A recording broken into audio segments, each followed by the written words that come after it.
कृष्ण हरे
संतानी सरता केलो तैशा परी संताने सरता केलो तैशा संताने सरता केलो तैशा परी संताने सरता केलो तैशा नित्य बोली व्यापी नित्य बोली व्यापी नित्य बोली व्यापी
केलो तैशा परे संताने सरता केलो तैशा परे आणि सरता केलो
संतांनी सरता केलो तैशा परी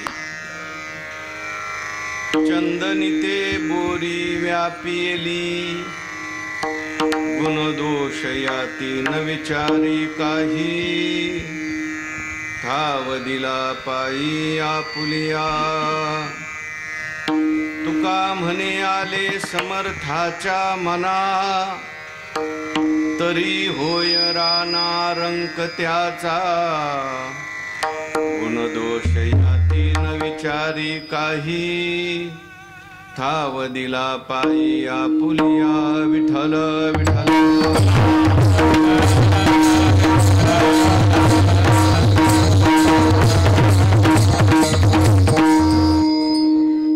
समचरण सरोजम सांद्र नीलाबुधावम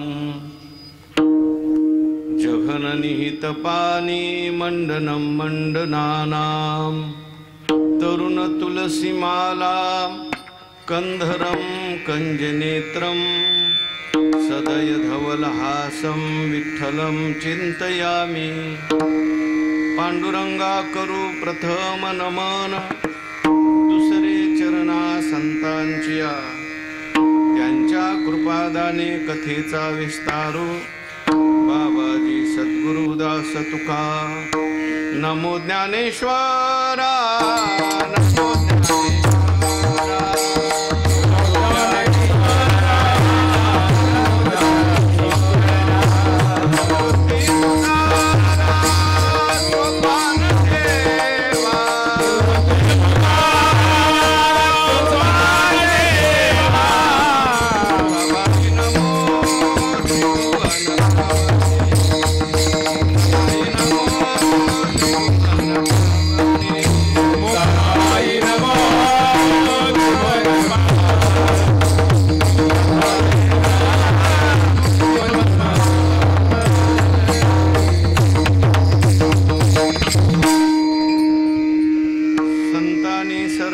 केलो तैशा परी चंदनिते बोरी व्यापिली गुणदोष याती न विचारी काही ठाव दिला पायी आपुलिया संत श्रेष्ठ जगद्वंद्य जगद्गुरु श्री तुकाराम महाराज यांचा 3 चरणाचा उत्कृष्ट असा प्रसिद्ध असलेला अभंग आहे।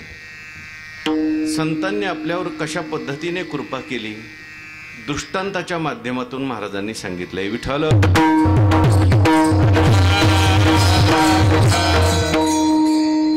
भगवंताच्या कृपेने सर्व साधू संतांच्या आशीर्वादाने पुण्यसलीला नीरामातेची ही पावन पंचक्रोशी अनेक साधू संतांच्या पदस्पर्शाने पुनीत झालेले आपल्या गावामध्ये खंडोबाची वाडी गडदरवाडी आज या ठिकाणी आपली ही नैमित्तिक कीर्तन सेवा कैलासवासी भगवान सावळा वाघापुरे यांच्या प्रथम पुण्यस्मरणाच्या निमित्ताने समस्त वाघापुरी परिवार ग्रामस्थ मंडळ खंडोबाची वाडी आणि गडदरवाडी श्रीमती मुक्ताबाई भगवान वाघापुरे श्रीयुत दत्तात्रय भगवान वाघापुरे श्री कांतीलाल भगवान वाघापुरे यांच्या माध्यमातून आपल्या सगळ्यांच्या सहकार्याने या ठिकाणी त्यांच्या प्रथम पुण्यस्मरणाच्या निमित्ताने ही सेवा आहे। याकरता या ठिकाणी उपस्थित असलेली सर्व भाविक भक्त श्रोते सज्जन माता भगिनी सर्व गुणीजन मंडळी आपल्या परिसरातील सगळी भजनी मंडळ मृदंगाचार्य गायनाचार्य आणि माझ्या समोर बसलेले सगळे ज्येष्ठ श्रेष्ठ श्रोते सज्जन आणि माता भगिनी सर्वांच्या चरणी वंदन करून आपण सर्वांनी मिळून ही चिंतन सेवा करायची आहे। विठ्ठल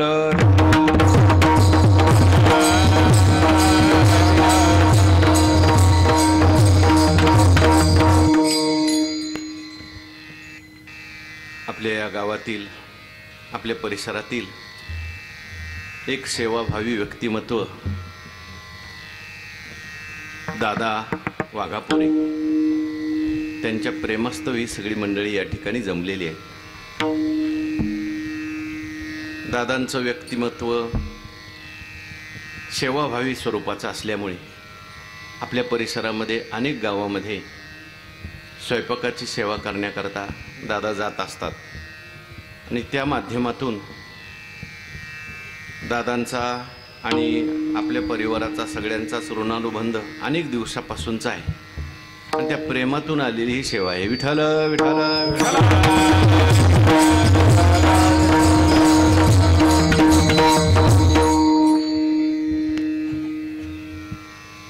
दादांचा मला आग्रह होता की आपल्याला भागवत कथाच करायची, पण म्हटलं भागवत कथा आपण पुढं करू. आता सध्या आमच्या संस्थेमध्ये पाठ सुरू असतात, 7 दिवस काही सुट्टी आपल्याला मिळणार नाही. एक कीर्तनाची सेवा आणि म्हणून या ठिकाणी कीर्तन सेवेकरता आपण सगळेच या ठिकाणी उपस्थित झालेलो आहोत. दादांच्या वडिलांच्यावर असलेलं प्रेम, विशेष करून दादावर दादाच्या परिवारावर असलेलं सगळ्यांचं प्रेम, आणि म्हणून सगळी मंडळी या ठिकाणी आलेली आहे. विठ्ठल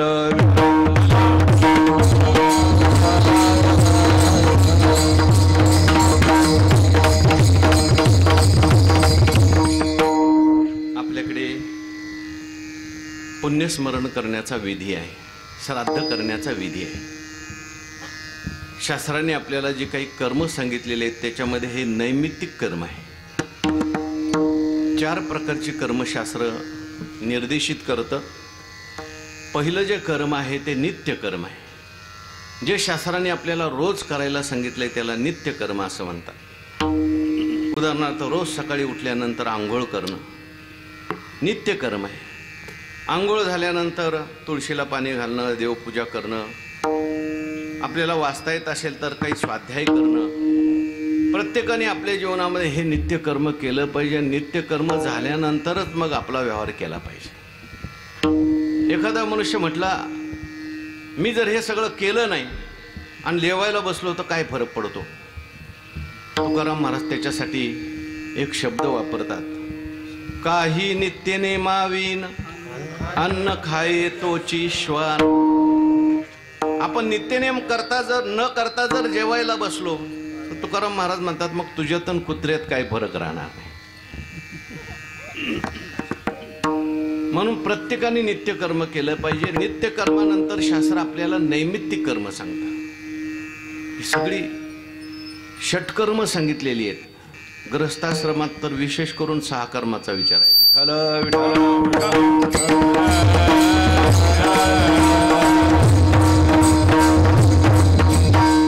यजन, याजन, अध्ययन, अध्यापन, दान आणि प्रतिग्रह अशा प्रकारचा 6 कर्माचा विचार सांगितलेला आहे. पंचमहायज्ञ प्रत्येक गृहस्थाला सांगितलेले. आपल्या घरामध्ये झाडताना, कुटताना, पाणी भरताना अनेक प्रकारच्या हिंसा होतात. आपल्यावर अनेक लोकांचं ऋण असतं आणि त्या ऋणातून मुक्त होण्याकरता 5 यज्ञ प्रत्येकाला सांगितले. देवयज्ञ सांगितलाय, भूतयज्ञ सांगितलाय, मनुष्ययज्ञ सांगितलाय, पितृयज्ञ सांगितलाय आणि ब्रह्मयज्ञ सांगितलाय. विठ्ठल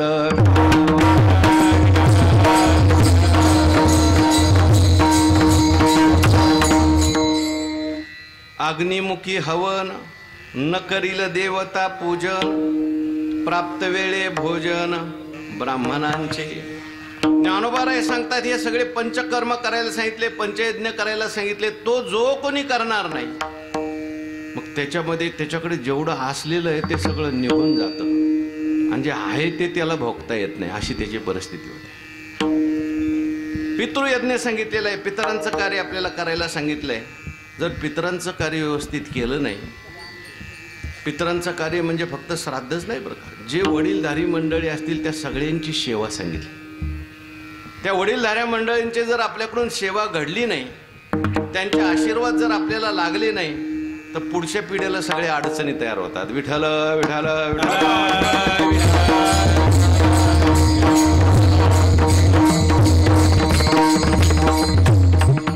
आजकाल हे प्रकार जास्त वाढलेले आहेत. लग्न जमत नाहीत, लग्न जमलं तरी मुलं होत नाहीत, मुलं झाली तरी ती टिकत नाहीत, टिकली तरी त्यांची भांडणं होत राहतात. अशा अनेक समस्या ग्रस्ताश्रमामध्ये येतात. त्याचं कारण काय? आपण शास्त्रानुसार एकही कर्म करत नाही. विठ्ठल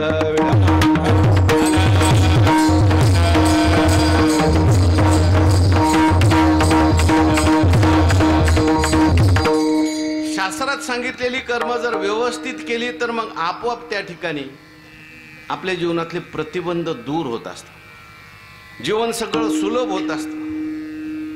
म्हणून शास्त्र आपल्याला कर्म करायला सांगतं. त्याच्यामध्ये एक महत्त्वाचं कर्म आहे ते म्हणजे श्राद्ध कर्म. आपले जे वाडवडील आपल्याला सोडून गेलेले आहेत त्यांच्या संबंधाने शास्त्राने श्राद्ध कर्म करायला सांगितलेलं आहे. कारण आपल्याकडे जरी शरीर पडलं तरी सुद्धा तो जो जीवात्मा असतो तो त्याच्या कर्मानुसार वासनेनुसार पुढच्या गतीला जात असतो आणि त्याच्या गतीला मदत व्हावी याच्याकरता श्राद्ध कर्म आहे. विठ्ठल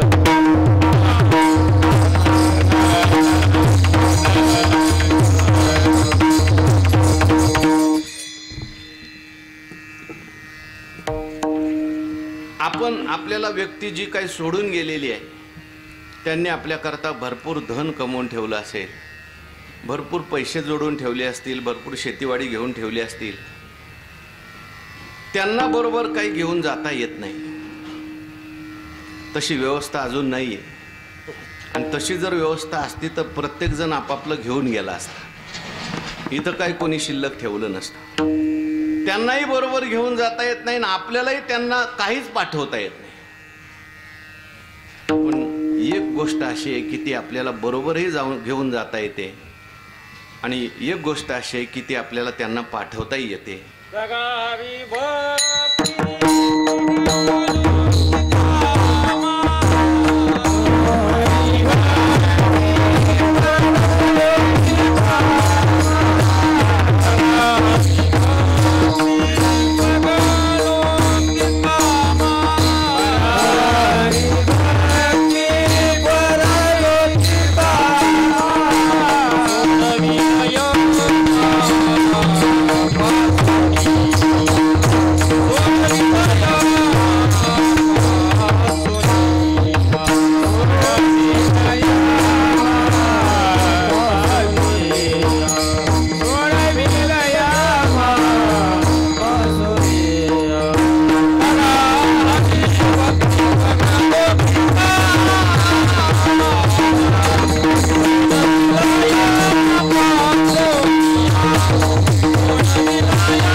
भक्ती आपल्याला आपल्या बरोबर घेऊन जाता येते. आपण इथून शरीर पडल्यानंतर पुढचा प्रवास सुरू झाला की आपल्याला यमराज विचारतो. तो असं विचारत नाही तुम्ही किती शेती कमवली, तो हे विचारत नाही तुमच्या बँकेत किती पैसे आहेत, पण यमराज विचारतो तू पुण्य किती केलं. विठ्ठल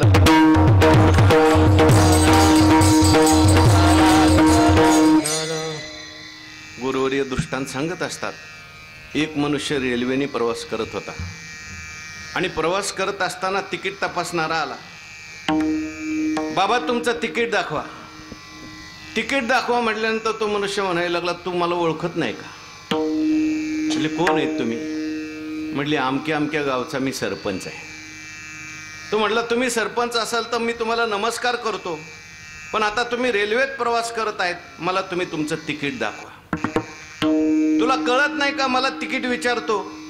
माझे बँकेमध्ये 1 कोटी रुपये आहेत, माझ्या नावावर जवळजवळ 50 एकर जमीन आहे, तुला दिसत नाही का माझ्या 5ही बोटात अंगठ्या आहेत.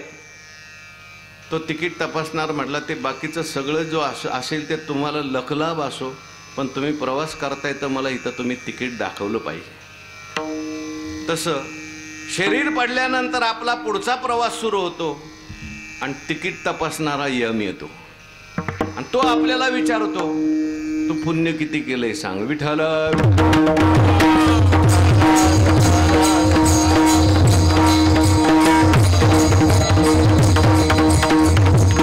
म्हणून आपले जे कोणी व्यक्ती आपल्याला सोडून गेलेले असतील त्यांची जन्मभर तर आपण सेवा केलीच पाहिजे, पण गेल्यानंतर सुद्धा त्यांच्या प्रित्यर्थ आपण श्राद्ध कर्म केलं पाहिजे. श्राद्ध शब्दातच श्रद्धा हा शब्द आहे. त्यांच्याविषयी आपली श्रद्धा अभिव्यक्त करण्याचा दिवस म्हणजे श्राद्ध. ज्ञानोबरायांनी तर असं म्हटलंय की हे मुलांच्या करता हा पर्वकाळ असतो. सोम सूर्यादी ग्रहणे येऊनी करविती पार्वणे का माता पितर मरणे अंकित जे दिवस. आपले आई वडील ज्या तिथीला गेले तो मुलांच्या करता एक प्रकारचा पर्वकाळ असतो. त्या दिवशी केलेलं अन्नदान, त्या दिवशी केलेलं ज्ञानदान त्यांनाही उपयोगाला येतं आणि याला अक्षय फळ देणारं होतं, पुण्य देणारं होतं. आणि म्हणून आपल्याकडे श्राद्ध करण्याचा विधी आहे. आपण श्राद्ध करतो, पुण्यस्मरण करतो. आपलं तत्वज्ञान आपल्याला सांगतं जरी शरीर पडलं तरी सुद्धा जीवात्मा तसाच असतो. विठ्ठल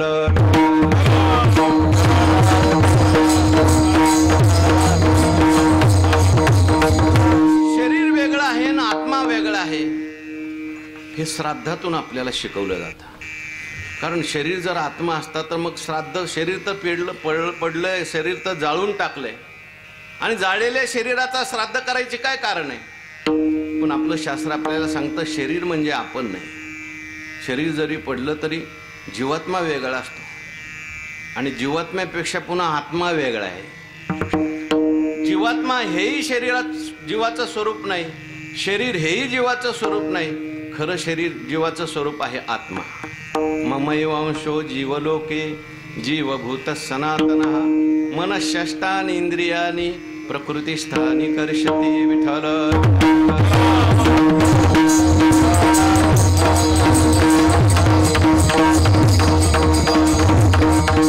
तुका म्हणे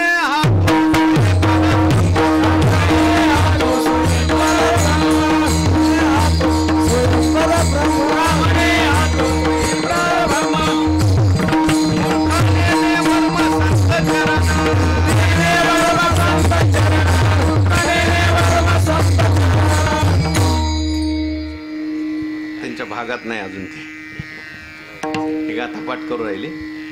2000 अभंगपाठ केले त्यांनी. आपल्या मांडकीला राहून ते गाथापाठ करतात. पण ते भागातला अभंग नसला की मग जेवढं भागातला आहे त्याच्यात जोर असतो जास्त. तुका म्हणे हा तो स्वयं परब्रह्म सांगितले. म्हणून आपल्याकडे श्राद्ध करण्याचा विधी आहे, पुण्यस्मरण करण्याचा विधी आहे. आज या ठिकाणी दादांच्या वडिलांचं, पिताश्रींचं या ठिकाणी पुण्यस्मरण आहे. आपुलिया हिता जो असे जागता धन्य माता पिता तयाचे या. कुळी कन्या पुत्र होती जी सात्विक तयाचा हरीख वाटे देवा. विठ्ठल विठ्ठल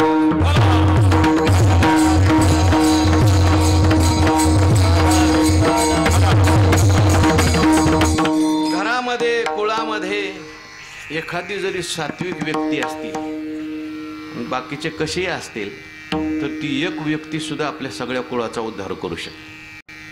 ताकद असते त्याच्यामुळे. त्याच्या नामस्मरणामुळे, त्याच्या चिंतनामुळे सगळ्यांना फायदा होत असतो. याने या ठिकाणी जगद्गुरु श्री तुकाराम महाराजांचा अभंग आपण निवडलेला आहे. महाराजांनी या अभंगामध्ये आपला अनुभव सांगितलेला आहे. साधू संत आपल्याला अनुभव सांगतात. का अनुभव सांगतात? त्यांच्या अंतःकरणामध्ये तळमळ असल्यामुळे ते अनुभव सांगतात. वास्तविक पाहता जगामध्ये काही लोक असे आहेत की ते विचारलं तरी सांगायला तयार नाही. काही लोक असे आहेत की ते विचारलं तरच सांगतात. पण काही असे महात्मे आहेत आपण नाही विचारलं तळमळीने सांगतात. विठ्ठल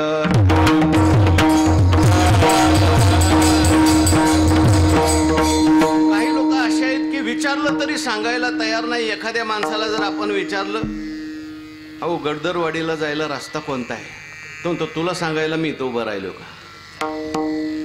काही लोकांना जर आपण एखादं विचारलं तर ते पहिलं तर आपल्याकडे बघतच नाही. अहो ज्यांना सांगण्याकरता पगार मिळतो अशी माणसं सुद्धा सांगायला विचारलं तर 5-5 मिनिटं आपल्याकडे बघत नाही. याचा अनुभव घ्यायचा असेल तर एसटी स्टँडला जाऊन तुम्ही बघा. म्हणजे त्यांचं काम सांगायचं आहे ती माणसं सुद्धा सांगायला तयार नाही. काही माणसं अशी आहेत की ती विचारलं तरच सांगतात. आणि शास्त्राचा नियम असा आहे, माणसाने जर विचारलं तरच सांगावं. विचारलं नाही आणि आपण जर सांगायला लागलो त्याला किंमत कळत नाही. विठ्ठल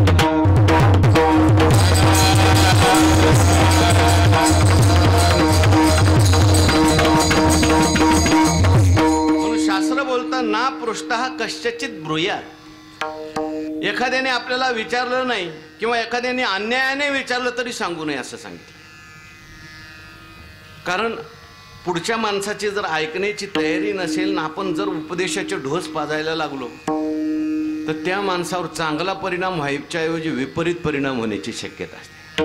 अनाधिकारी माणसाला जर आपण शिकवलं तर फायदा व्हायच्या ऐवजी आपल्याला तोटा होतो. विठ्ठल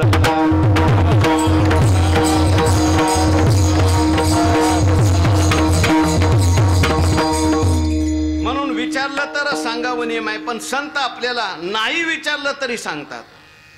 त्याचं कारण बुडता हे जनन देखावे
तरी सांगतात.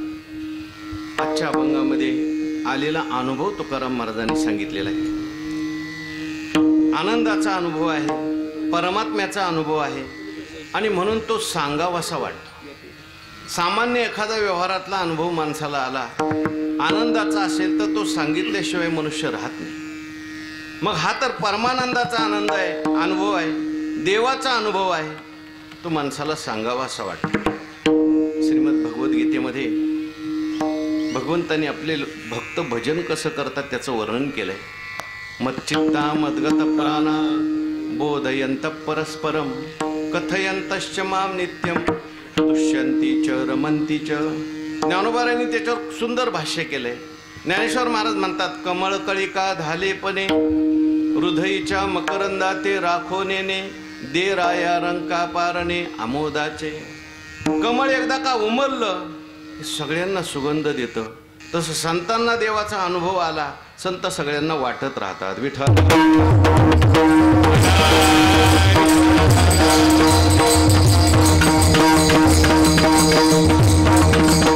अनुभवे आले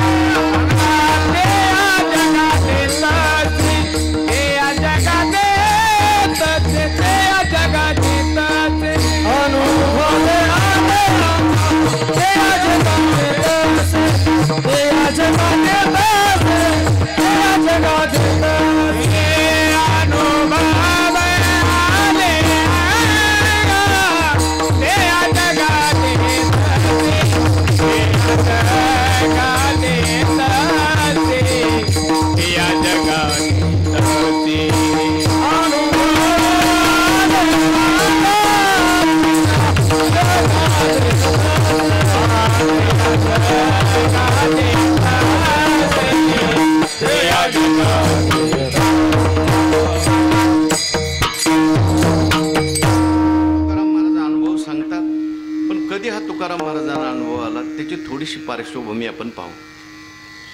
महाराजांच्या जीवनामध्ये अनेक प्रकारचे प्रसंग आले. तुकाराम महाराजांचं जे जीवन आहे त्या जीवनामध्ये घेतलेली जी भूमिका आहे ती साधन सिद्धाची भूमिका आहे. म्हणजे त्यांच्या जीवनामध्ये अनेक प्रकारचे दुःखाचे कष्टाचे प्रसंग आले, पण अशाही प्रसंगामध्ये मनुष्याने शांत समाधानी कसं राहायचं हे महाराजांनी आपल्या चरित्रातून शिकवून दिले. बऱ्याच वेळेला लोकांना असं वाटतं आम्ही देवदेव करायला लागलो, आम्ही परमार्थ करायला लागलो, आमच्या जीवनात दुःखाचा प्रसंगच नाही आला. पण असं पाहायला कुठं मिळत नाही. उलट पाहायला तर असं मिळतं जे देवदेव करायला लागले त्यांच्या जीवनात जास्त दुःखाचे प्रसंग. भगवान परमात्मा कृपा कशी करतो याच्या संबंधाने भागवतामध्ये 3 ठिकाणी असा उल्लेख आला आहे. तिन्ही ठिकाणी भगवंतांनी सांगितले माझी ज्याच्यावर कृपा होते त्याच्या जीवनात संकट जास्त येतात. विठ्ठल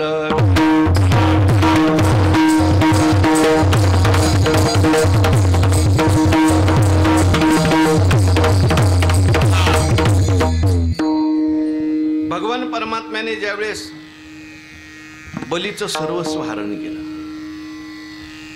बलीने भगवान परमात्म्याला दान दिलं आणि दान देत असताना बलीने आपल्या गुरुचा सुद्धा शब्द पाळला नाही. गुरुनी बलीला सांगितलं अरे बली, ज्याला दान देतोय ना हा चांगला मनुष्य नाही, हा विष्णू आहे, तुला फसवण्याकरता आलाय, तुझं सर्वस्व हरण करण्याकरता आलाय, तू दान देऊ नकोस. काही ठिकाणी खोटं बोललं ना तरी चालतं असं गुरुनी सांगितलं. कोणाला? बलीराजाला. पण बली महाराजांनी सांगितलं तुम्ही म्हणताय विष्णू आलेला आहे, माझं सर्वस्व हरण करणार आहे आणि मी एकदा त्याला आता देतो म्हटलंय. बली हा दैत्य कुळात जन्माला आलेला आहे बरं का, पण तो म्हटला मी देतो म्हटलंय आणि देतो म्हणायचं आणि परत फिरायचं. मी काय तुम्हाला कलियुगातला माणूस वाटलो काय? कृतयुगातला दैत्य आहे तो सुद्धा आपल्या वचनाला फिरत नाही. विठ्ठल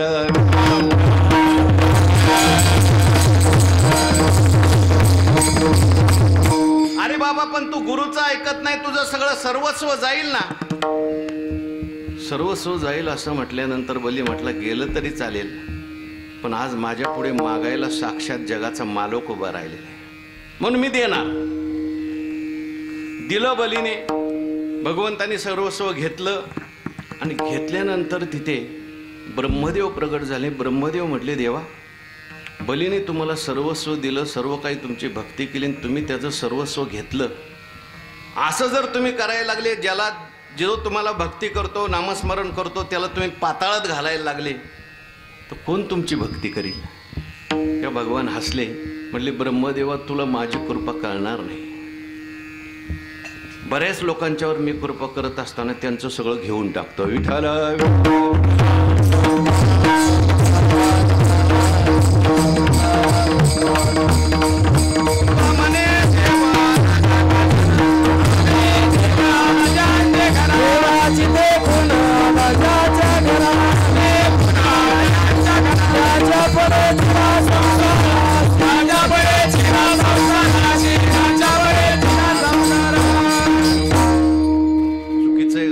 बसलं की तेच येत.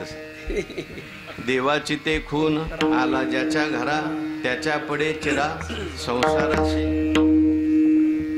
म्हणून तुकाराम महाराज म्हणतात देवाची खून. आपल्या घरात देव आला की नाही कसं ओळखायचं? आपल्या संसाराला चिरा पडला की समजायचं देव आला.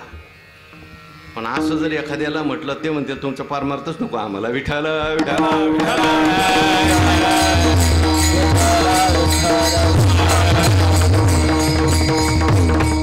त्याच्यामुळं परमार्थात यायला बहुतेक लोक घाबरतात. नको आपल्याला माळही घालायला नको, नामस्मरण नको, परमार्थ नको. पण सुरुवातीला देव घेतो, पण नंतर मात्र भरपूर देतो. हो, कारण ब्रह्मानंद द्यायचा आहे. बलीचं सर्वस्व घेतलं, पण बलीच्या दरवाजात देवाला द्वारपाळ व्हावं लागलं. गवळीयाचे घरी गवळीयाचे घरी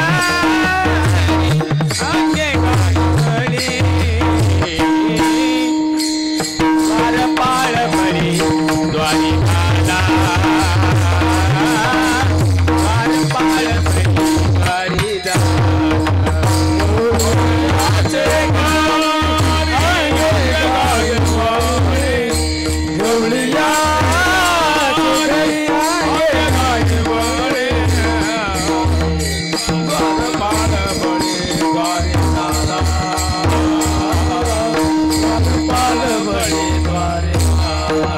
गवळीयांचे घरी अंगे गाई बळी, अंगे गाई बळी, वार पाळ बळी, वार ताल, वार पाळ बळी, वार ताल, गवळीयांचे घरी अंगे गाई बळी, अंगे गाई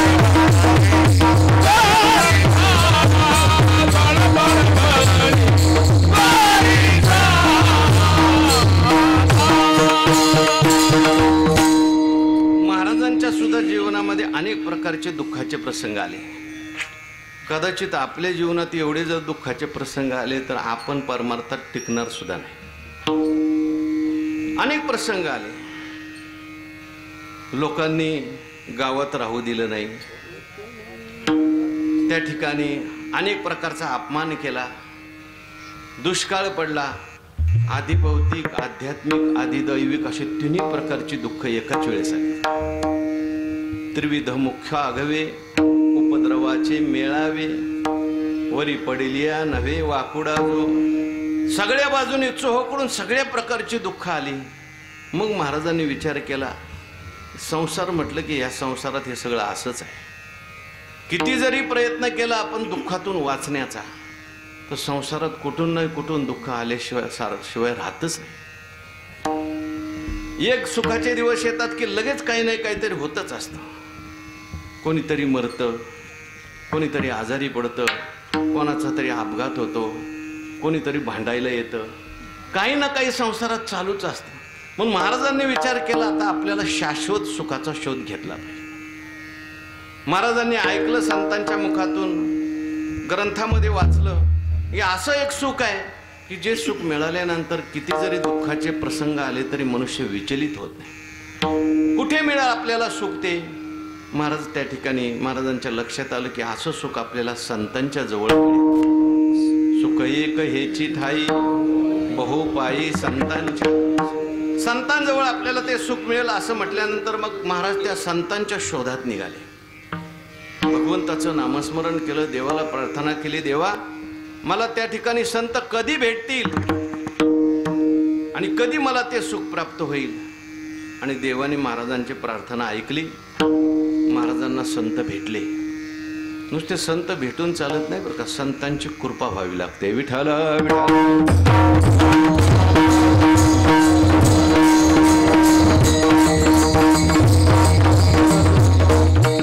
महाराजांना संत भेटले, संतांची कृपा झाली.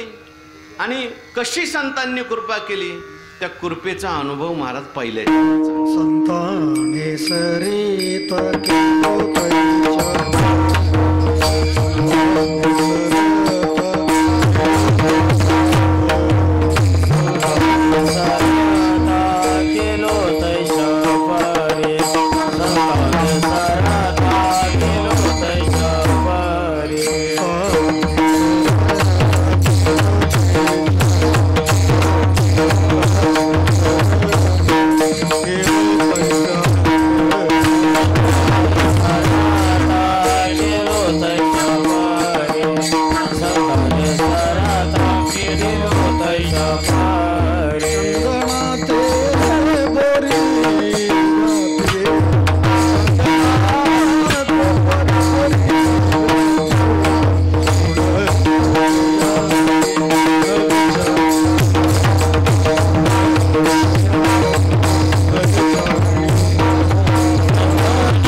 तुकाराम महाराज आपला अनुभव सांगतात की संतांनी मला सरत केलं, मी सरता झालो असं म्हटलं नाही. संतांनी त्यांच्या सामर्थ्याने मला सरत केलं. कशाप्रमाणे मला त्यांनी सरत केलं? चंदनी ते बोरी व्यापिली. जसं चंदनाचं झाड असतं ते बोरीच्या झाडाला सुद्धा सुगंधित करून टाकतं, त्याप्रमाणे संतांनी त्यांच्या कृपेने त्यांच्या सामर्थ्याने माझं जीवन सरत केलं. विठ्ठल.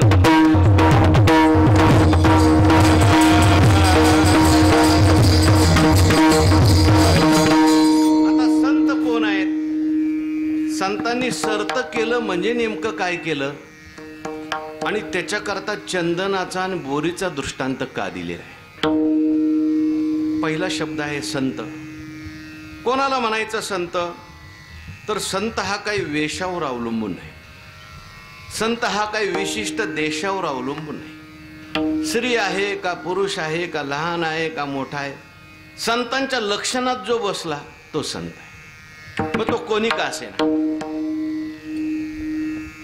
सामान्य दिसणारे लोक पण संत पदवीला जाऊन पोचले. आमचे संत सावता महाराज आपल्या वाट्याला आलेलं काम करत करत कांदा मुळा भाजी अवघी विठाबाई माझी, संत पदवीला जाऊन पोचले. आपल्या वाट्याला आलेलं काम हे देवाची सेवा आहे असं म्हणून त्यांनी केलं. एवढा मोठा अधिकार त्यांना सावता महाराजांना प्राप्त झाला. सगळे लोक देवाकडे जातात पण देवाची पालखी सावता महाराजाकडे येते. विठ्ठल.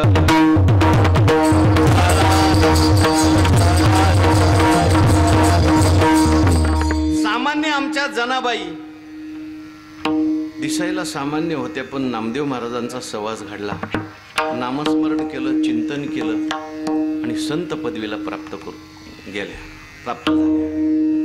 काय त्यांचा मोठा अधिकार. साक्षात भगवान पांडुरंग परमात्मा सुद्धा त्यांना सेवा करू लागायला यायचे. त्यांचे अभंग आहेत. जनी जाय पाणी आशी मागे धावे ऋषिकेशी, जनी जाय पाणी आशी पाय भिजोने दी हात, माथा घागरी वहात, घागरी वहात, जनी जाय पाणी आशी. मूळ जर ऐकायचं असेल तर किशोरी आमोणकर त्यांचा ऐका. फार विलंबित. जनाबाई म्हणतात की मी पुढे निघाल्यानंतर देव माझ्या मागे मागे येतो आणि माझ्या पाण्याच्या घागरी वाहतो. विठ्ठल.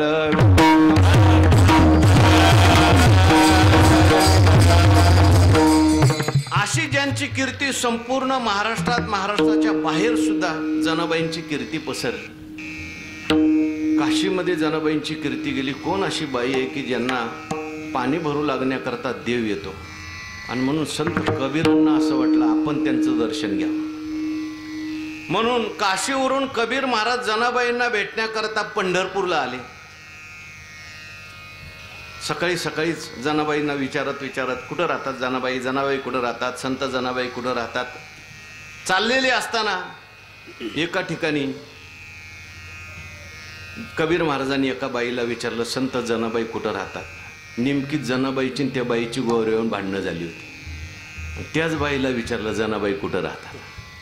म्हणजे गावातल्या एखाद्या नास्तिकाला महाराजाचा पत्ता विचारला. ती म्हणायला लागली ही भांडकुदळी जणी कधीपासून संत झाली, सकाळपासून माझ्याबरोबर भांडते. कबीर महाराजांना सुद्धा संभ्रम निर्माण झाला. आपण एवढे लांबून आलो जनाबाईंच्या दर्शनाकरता आणि ही बाई तर खुशाल गौऱ्यासाठी भांडते. कबीर महाराज जनाबाई समोर गेले, हात जोडले, म्हटले का हो जनाबाई, मी तुमची कीर्ती काशीमध्ये ऐकली, तुमचं दर्शन घेण्याकरता एवढ्या लांब आलो आणि तुम्ही तर खुशाल एका बाई बरोबर भांडताय. तुम्ही संत असून असं का करता. जनाबाई हसल्या, म्हणजे तुम्हाला कोणी सांगितलं संत झाल्यावर भांडायचं नसतं म्हणून. आणि थोड्याशा भांडणामुळे संतपणा जायला माझा संतपणा काही एवढा कच्चा नाही. विठ्ठल.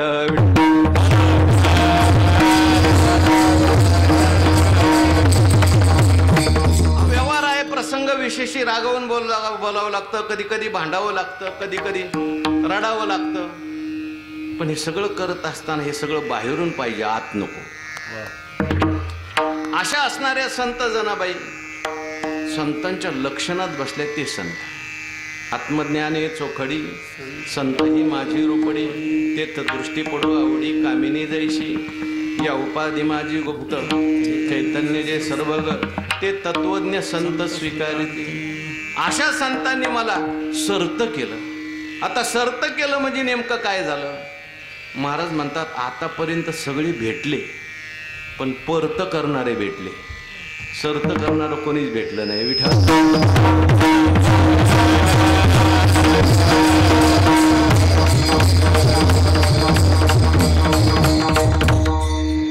जीव जो आहे तो सारखा सुखाकडे धावतोय. जशी नदी जी असते ती समुद्राकडे धावते. नदी समुद्राकडेच का धावते हो? कारण नदी जी आहे ती समुद्रातून आलेली आहे म्हणून समुद्राकडे धावते. तसं जीव सारखा सुखाकडेच धावतो. का धावतो? त्याचं कारण जीव हा सुखरूप परमात्म्यातून आलेला आहे. मार्ग वेगवेगळे असतील. कोणी परमार्थ करत असेल, कोणी व्यवहार करत असेल, कोणी साधनेच्या माध्यमातून, कोणी भोगाच्या माध्यमातून, पण सगळ्यांचा प्रवास सुखाकडे चालला. आणि सुख म्हणजेच देव, सुख म्हणजेच परमात्मा. तुकाराम महाराज म्हणतात जीव सगळे परमात्म्याकडे जाण्याकरता प्रयत्न करतात, पण बहुतेक जे भेटतात ते परत करणारे भेटतात. म्हणजे देवाकडे घालवणारे कमी भेटतात. जीवनामध्ये भेटणारी जी माणसं आहेत ती आपल्याला संसाराकडे ओढणारी जास्त भेटतात. विठ्ठल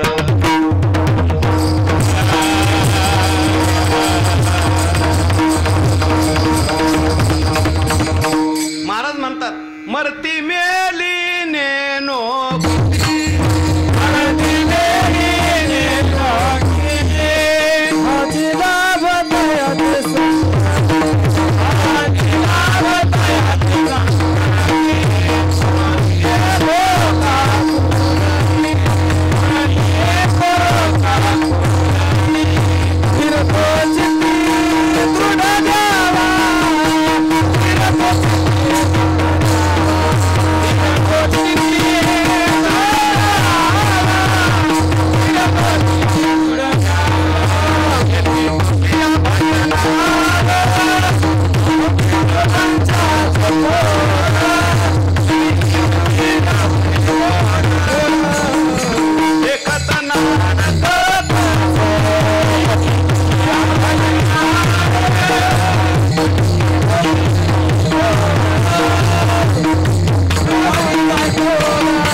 भजनाड दाविती प्रपंचाचे कोड, कनिष्ठी रुची ठेवून गोड, देखत नाड कळतसे.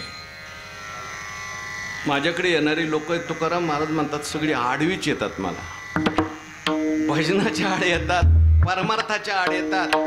दाविती प्रपंचाचे कोड, ते प्रपंचाचं कोड कौतुक मला सांगतात. म्हणून कधी कधी महाराज वैतागून जायचे.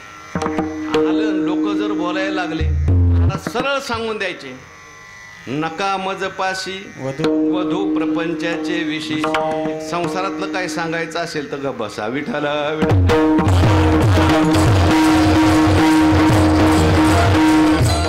मी सगळं सोडून भजन करायला डोंगरावर आलो. तिथं जाऊन लोक म्हणायचे आमचं पोरगा असं आहे आणि आमची सून अशी आहे, आमच्या मुलांनी असं केलं. तुकाराम महाराज म्हणतं मला ते काही घरी करमत नव्हतं म्हणून इथं आलो का? मी एकांतात कशा करता आलो? देवाचं भजन करायला आलो.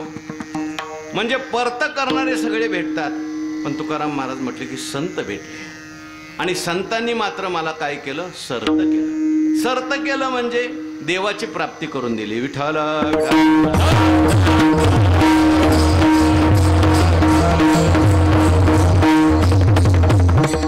तिथं मध्ये बसले त्यांनी जरा पुढं सरा, उठून पुढे 1-2 मिनिट वेळ घेऊ नका महाराजांनी. जरा पुढं सरा, पाठीमागून येणारी माणसं मंडपात येणारी जरा पुढं सरा. पुरुष मंडळी पुढं सरा. महिलाही त्या पुढं सरून बसा बरं. इथल्यामध्ये जागा ठेवली तर ठेवू नका. ह्या ताई समोर बसलेल्या सर्व ताई, आई, मावशी पुढं सरून बसा. मधला गॅप भरून काढा.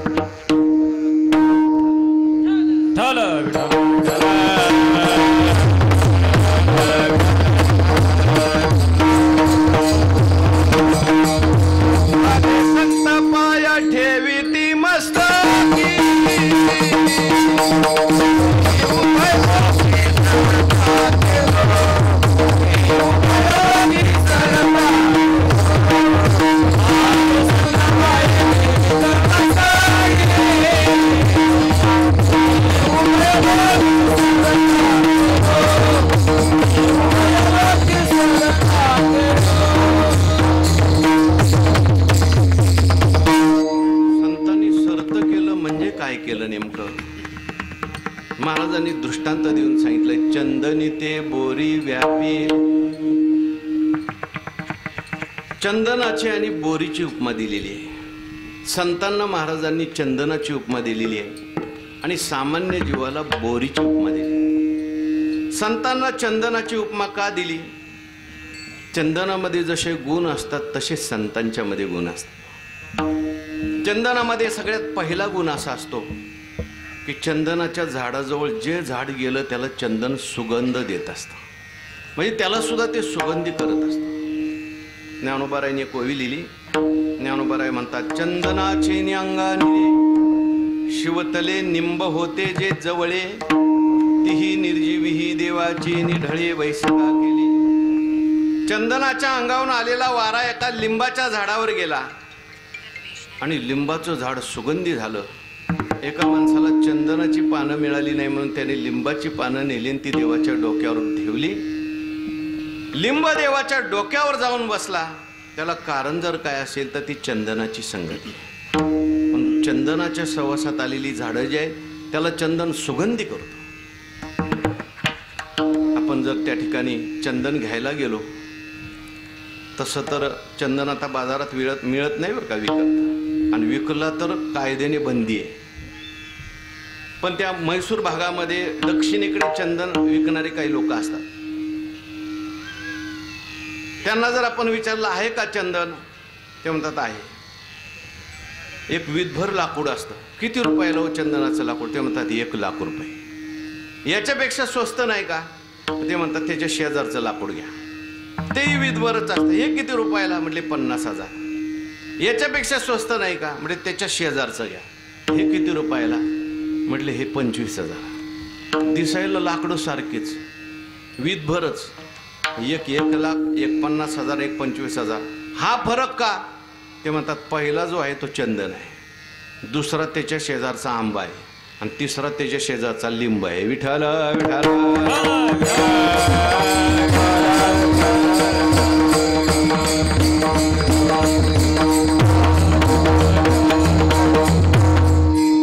चंदनाच्या वासे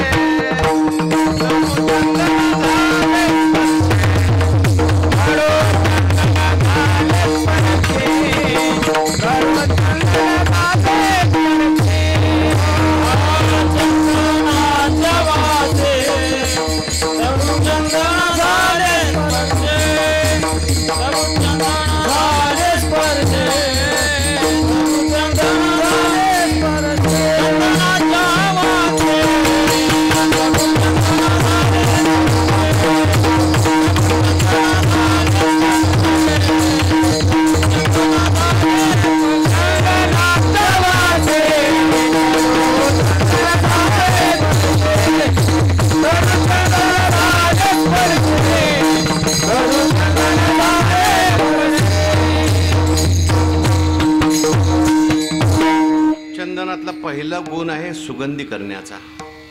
दुसरा चंदनातला गुण आहे शीतल करण्याचा. असं म्हणतात, उकळतं तेल असेल आणि त्या उकळत्या तेलात 1 थेंब जर चंदनाचा टाकला, फक्त ते ओरिजिनल चंदन पाहिजे. तापलिया तेला बावना चंदना गुंडे क्षण शीतळ करी, क्षण शीतळ करी. तापलिया बावना चंदना गुंडे क्षण शीतळ करी.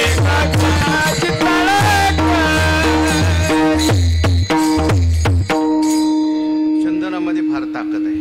किती जरी तापलेलं शरीर असेल, ताप आलेला असेल आणि एक जर चंदनाचा टिक्का लावला मध्ये, फक्त ओरिजिनल चंदन पाहिजे, लगेच ताप उतरू शकतो.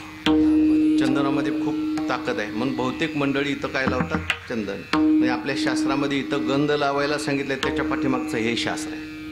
कारण सगळ्या आपल्या शरीरातल्या ज्या काही नाड्या आहेत त्या आज्ञाचक्रात एकत्र झालेल्या. ते आज्ञाचक्र थंड असेल तर सगळं शरीर थंड राहतं. म्हणून माता भगिनींच्या करता कुंकू आहे आणि पुरुषांच्या करता गंध आहे. विठ्ठल विठ्ठल.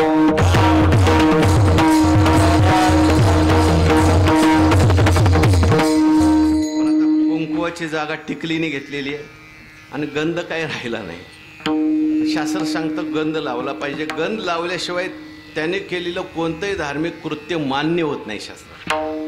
असू द्या. चंदन जो असतो तो शीतल करतो, तसं संतांचं जीवन सुद्धा दुसऱ्याला शीतल करण्याकरता. त्रिविध तापाने तापलेला जीव, तापलेले जीव आहेत सगळे, आणि त्याला शीतल करण्याचं कामच कीर्तन आहे. विठ्ठला विठ्ठला.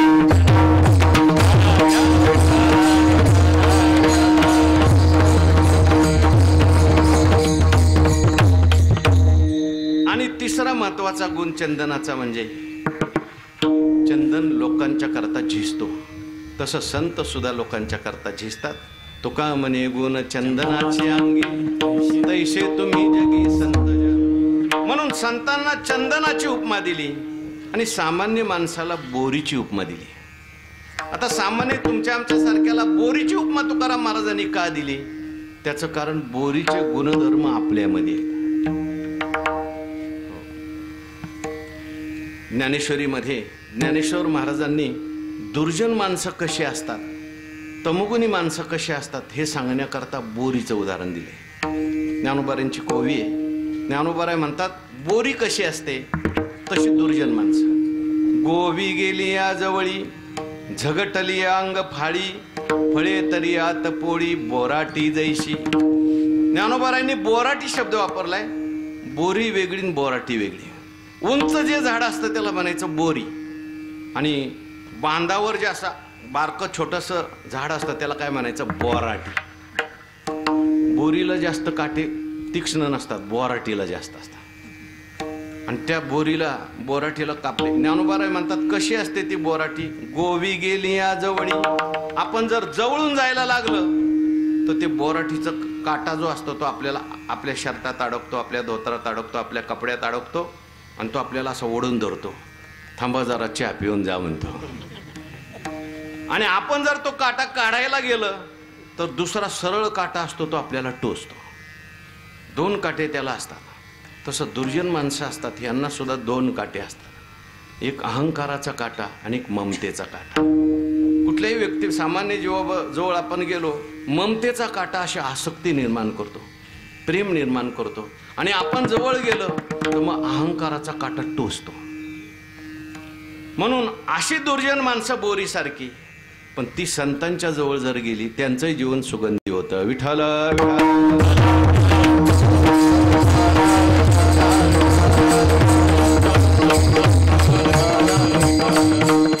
अशा अनेक बोरी संतांच्या सहवासात आल्या. संत म्हणजे चंदन, आणि तुम्ही आम्ही सामान्य माणसं किंवा दुर्जन माणसं म्हणजे बोरी.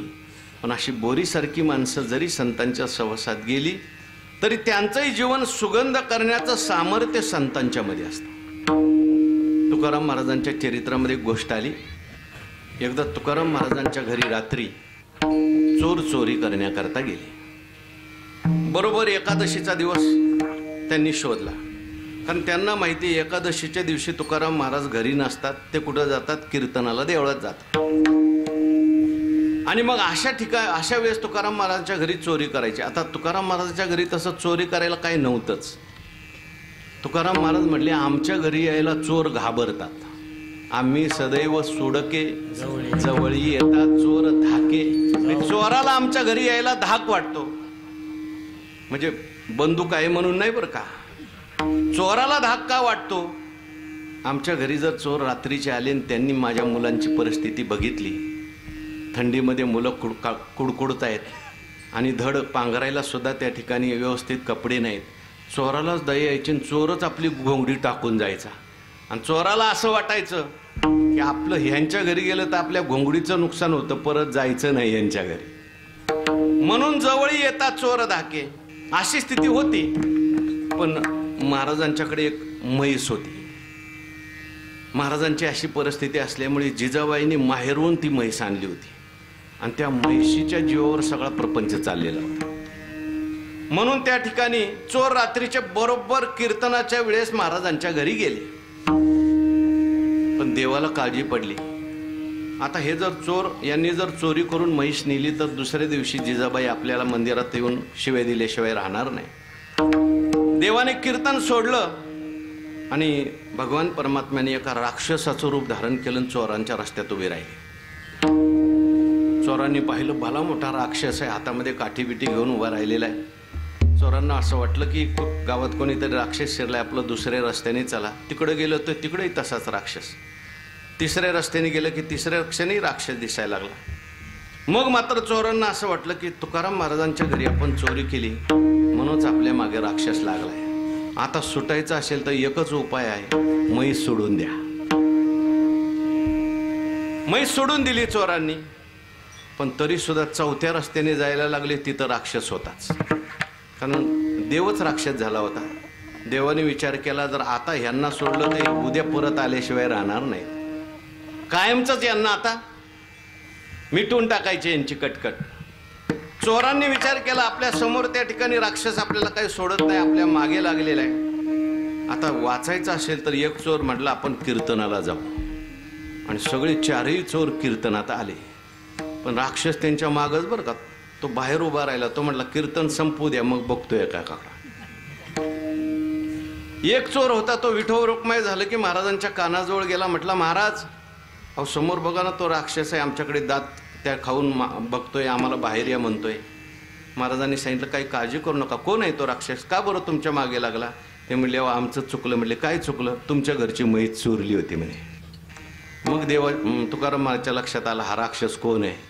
तुकाराम महाराजांनी देवाच्या मूर्तीकडे बघितलं तर मूर्तीत काही चैतन्य दिसलं नाही. महाराजांच्या लक्षात आलं की हा राक्षस म्हणजे देवच आहे. आणि मग तुकाराम महाराजांनी देवाला हाक मारली. म्हटले ओ देवा अहो इकडं कीर्तनात या. लहानपणी गायीन म्हशी वळायची सवय तुमची अजून काही गेली नाही. परत दुसरी म्हैस आणू आपण. आणि चोरांना सांगितलं बघा कीर्तन संपू द्या, मी माझ्या हाताने तुम्हाला म्हैस देणार, कोणता राक्षस अडवतोय ते बघतो. आता ते चोर चोर राहिले नाही, त्यांच्यात बदल झाला. बोरी होत्या पण चंदन झाले. विठ्ठल विठ्ठल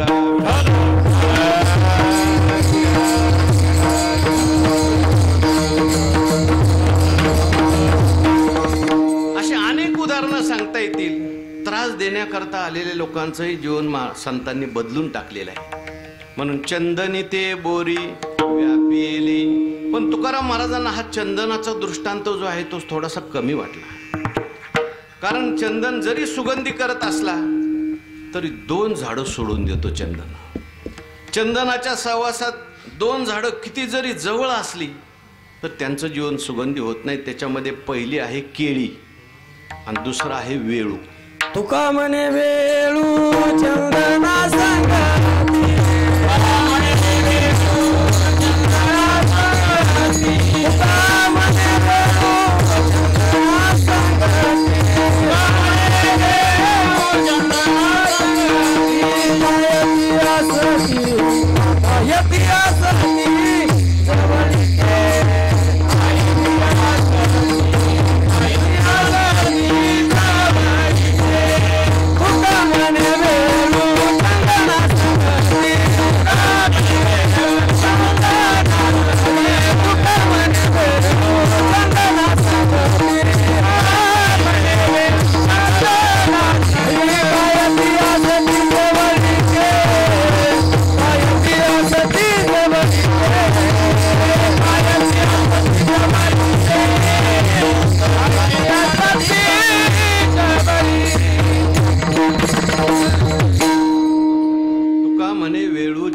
सांगाते कायती असती जवळीके.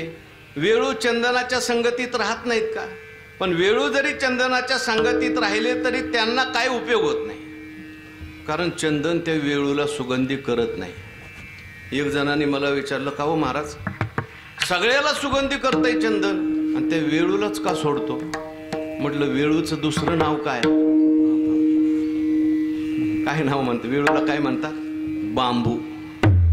म्हटलं त्याचं नावच आहे बांबू. असे बरेच बांबू त्याला वितीवर गाठी असतात.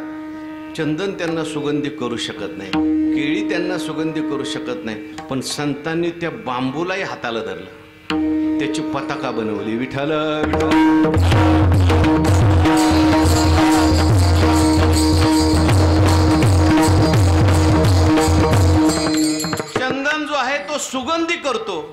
पण चंदन नाही करत.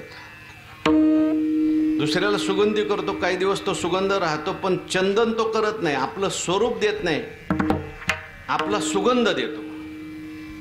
आणि तिसरं महत्वाचं म्हणजे चंदनाच्या झाडाजवळ साप असतात. हे 3 दोष तुकाराम महाराजांना दिसले. संतांच्या मध्ये हे 3ही दोष नाही हे सांगण्याकरता दुसरं चरण. गुण दोष याती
गुणदोष पाहतो तसे संत गुणदोष पाहत नाही. उद्धाराच्या बाबतीमध्ये संत जे आहेत ते सगळ्यांचा स्वीकार करतात. व्यवहारामध्ये तुम्ही आम्ही सामान्य जीव आपण गुणदोष बघतो. बहुतेक तर लोक दोषच बघतात. काही लोक गुण बघतात, काही लोक नुसते दोषच बघतात. जशी आपली दृष्टी असते तशी माणसाला सृष्टी दिसत असते. ज्याच्या अंतःकरणात सगळे दोष भरलेले आहेत त्याला सगळी माणसं दोषयुक्त दिसतात. महाभारतात असं वर्णन आलं, दुर्योधनाला जर विचारलं एखादा चांगला मनुष्य बोलवून आण, दुर्योधन म्हणायचा जगात कोणी चांगलंच नाहीच आहे. आणि धर्मराजाला जर विचारलं एखादा वाईट मनुष्य बोलवून आण, तो म्हणायचा जगात कोणी वाईट नाही. गुणदोष हे वस्तूत आणि व्यक्तीत कमी असतात, आपल्या दृष्टीत जास्त असतात. विठ्ठल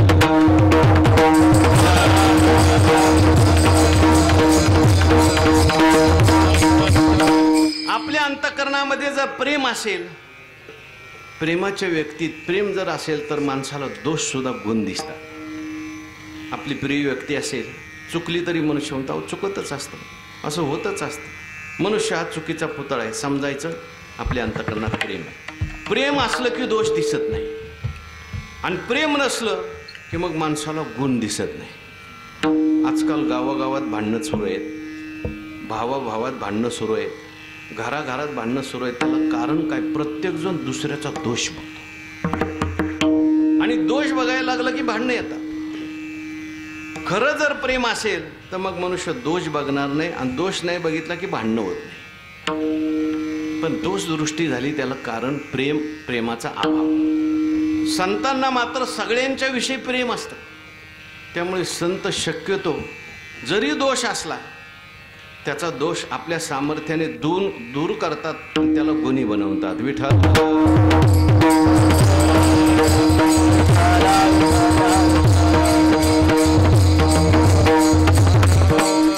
म्हणून संत जे असतात उद्धार करत असताना गुण दोषाचा जास्त विचार करत नाही. एखादा दोषी जरी आला तर त्यालाही जवळ घेतात, त्याच्याकडूनही साधन करून घेतात, त्याचंही जीवन बदलवतात, आणि त्याला सुद्धा सज्जन बनवतात. प्रत्येकात दोष असतातच. त्या रामायणामध्ये एक प्रसंग आला,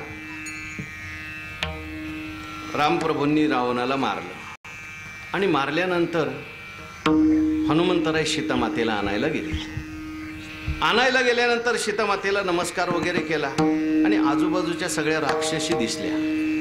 हनुमंतराय सीतामातेला म्हटले, आई, ह्या सगळ्या लोकांनी तुम्हाला खूप त्रास दिलाय, 6 महिने तुम्हाला या राक्षसींनी खूप त्रास दिलाय, आणि आता मात्र आपल्याला संधी सापडलेली आहे.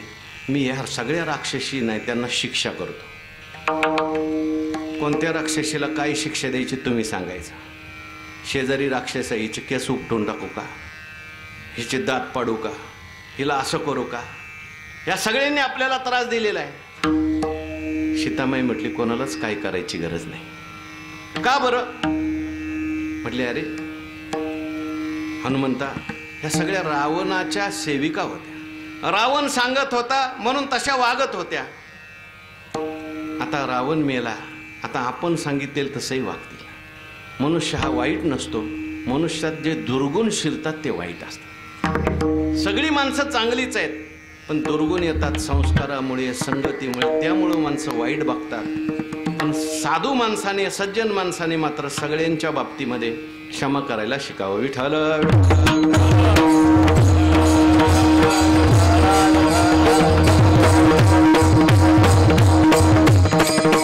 अनेक लोक आली, संतांना त्रास द्यायला आली, त्यांना दुःख द्यायला आली. संतांनी त्यांचंही चांगलं व्हावं अशी इच्छा केली. ते कालच प्रवचनामध्ये विषय झाला. भक्तवर्य प्रल्हादजींना मारण्याकरता त्याच्या बापाने म्हणजे हिरण्यकश्यपूनेच आभिचार कर्म केलं. आभिचार कर्म केलं म्हणजे ते जारण मारण उच्चाटन आणि एक त्या राक्षसी तयार केली. म्हणजे कार्ट्याला मारून टाक. मारण्याकरता ती राक्षसी आली, पण आता देवाचं सुदर्शन चक्र रक्षण करत होतं. सुदर्शन चक्राने त्या राक्षसीला मारलं. ते ज्यांनी जारण केलं तर त्यांच्या मागं लागलं. मागं लागल्यानंतर ते गुरुची मुलं होती तेही मरण पावली. प्रल्हादजींना कळलं की आपल्याला मारायला आले म्हणून आपले गुरुची मुलं मेली. प्रल्हादजी त्यांच्याजवळ गेले, हात जोडले आणि सांगितलं, माझ्या मनात यांच्याविषयी जर द्वेष नसेल देवा ही मुलं जिवंत होऊ द्या. ज्यांनी मारायला प्रयत्न केला त्यांनाच परत जिवंत केलं. अशी दोषदृष्टी संतांच्याकडे नसते, गुणाची दृष्टी नसते. किंबहुना उद्धार करत असताना संत यातीचा सुद्धा विचार करते, जातीचा विचार न पाहे याती कुळाचा विचार. भक्त करुणाकर ज्ञानाबाई, भक्त करुणाकर ज्ञानाबाई.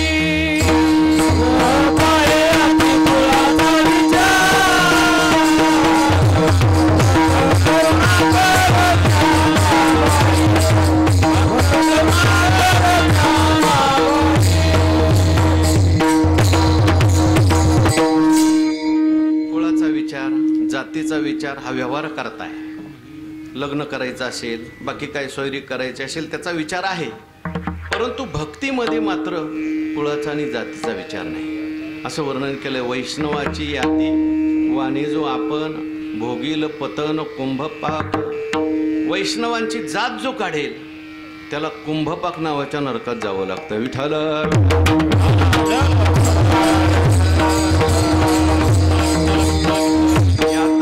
धर्म नाही विष्णुदासा, निर्णय ऐसा वेदशास्त्री. कोणी कसा का असेना, एखादा दोषी का असेना, संतांची जर कृपा झाली तर त्या दोषाचा सुद्धा उद्धार होतो. एखादा म्हणेला दोषाचा कसा काय उद्धार होईल, त्याचं कारण शेवटच्या चरणात सांगितलं. तुका म्हणे आले समर्थाचे मना, तुका म्हणे आले समर्थाचे मना.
असतात ते समर्थ असतात. समर्थ कोणाला म्हणायचं? ज्याच्याकडे कर्तुम अकर्तुम अन्यथा कर्तुम शक्ती असते. आणि म्हणून संतांच्या जर मनात आलं, तुका म्हणे आले समर्थाच्या मना तरी होय राना रंक त्याचा. रंक असलेला जीव, दुःखी असलेला जीव पण संतांनी जर मनात आणलं तर तो सुखी होऊ शकतो, स्वानंद साम्राज्याचा तो राजा होऊ शकतो. म्हणून आपल्या जीवनामध्ये एक तरी कोणीतरी संत पाहिजे, एका तरी माणसावर आपला असा विश्वास पाहिजे की हा साक्षात देव आहे. त्या माणसाला जास्त परमार्थात परिश्रम करावे लागत नाही, उद्धाराकरताही परिश्रम करावे लागत नाही, फक्त विश्वास पाहिजे. पण बहुतेक आपला विश्वास माणसावर बसत. मूर्तीची सेवा मनुष्य करेल पण माणसाची सेवा करायला नको वाटतं, कारण मूर्तीत दोष दिसत नाही आणि माणसात दोष दिसतात. पण तू कुठंतरी एखाद्या व्यक्तीवर जर आपला विश्वास असला, खऱ्या संतावर, निश्चित आपला उद्धार झाल्याशिवाय राहत नाही. पण नसेल धरता येत तर ज्ञानेश्वर महाराज, तुकाराम महाराज यांच्यावर विश्वास ठेवा, निश्चित कल्याण झाल्याशिवाय राहणार नाही. आता वेळ संपलेली आहे, सगळ्यांनी एकदा फक्त टाळी वाजवून भजन करा. 2 मिनिटात आपण सेवा समर्पित करू. विठोबा रखुमा फुलं वाटू नका, फुलांना हात लावून घ्या. सर्वांनी फुलांना हात लावा, फुलं वाटू नका.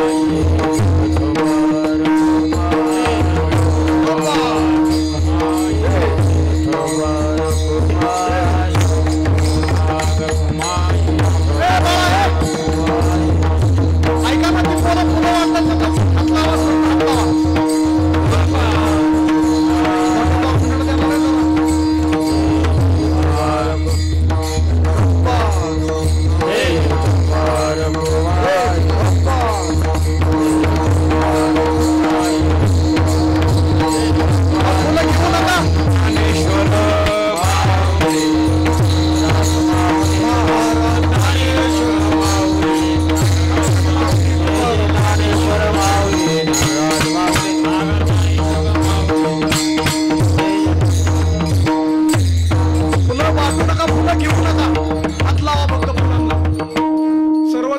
हात लावा. आपण फुलं वाहून पायदळी तुडवण्यापेक्षा हात लावून घ्या सर्वांच्या शेवटच्या माणसापर्यंत. फुलं वाहिली जाणार नाहीत. या ठिकाणी हरिभक्त